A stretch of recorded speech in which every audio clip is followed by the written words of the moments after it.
Hi friends, இன்றைக்கி காலையில் tiffin என்னென்னு பார்த்துருவோமா? இன்றைக்கும் புட்டு தாங்க.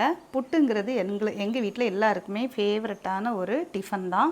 எல்லாருமே எல்லா வகை புட்டும், கோதுமை புட்டாக இருக்கட்டும், அரிசி புட்டாக இருக்கட்டும், ரவா புட்டாக இருக்கட்டும், எல்லாருமே ரொம்ப விரும்பி சாப்பிடுவோம் ராகி புட்டு. இன்றைக்கி அரிசி புட்டு தான். அம்மா உரலில் இடித்து தந்த மாவு இருந்துச்சுன்னு சொன்னோம்ல, அதுதான் இப்போ புட்டு பாத்திரத்தில் வெந்துட்டுருக்கு.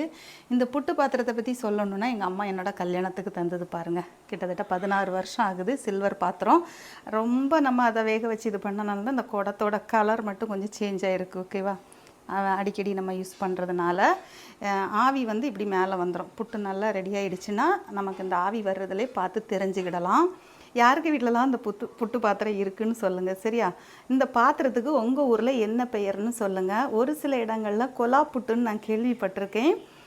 உங்கள் ஊரில் இந்த மாதிரி சொல்லுவீங்கிறத சொல்லுங்கள். சரியா? இதுக்கு சைடிஷ் என்னன்னு பார்த்தீங்கன்னா, இங்கே பார்த்தீங்களா, பச்சைப்பயிறு, இனி பப்படம் பொரித்து கூடவே என்ன செய்வோம், சீனி போட்டு காப்பியெல்லாம் வச்சு அப்படி சாப்பிடும்போது சூப்பராக இருக்கும். முக்கியமாக இந்த பாத்திரத்தில் என்னோடய பேர் இருக்கும் பார்த்துக்கோங்க. அந்த காலத்துலலாம் பாத்திரம் வாங்கினாலே அது ஞாபகமாட்டு இருக்கட்டும்னு சொல்லிட்டு பேர்லாம் வெட்டி கொடுப்பாங்க பார்த்தீங்களா? அதே மாதிரி என்னோடய பேர் இருந்தால் இருக்குது. தெரியுதுங்களா? யாரெல்லாம் கரெக்டாக படிச்சிங்க? என்னோடய பேர் என்ன அப்படிங்கிறத மறக்காமல் சொல்கிறீங்களா? சொல்லுங்கள். வீடியோ பிடிச்சிருந்தா லைக் பண்ணி மறக்காமல் சேனலை சப்ஸ்கிரைப் பண்ணுங்கள். தேங்க்யூ. பபாய்.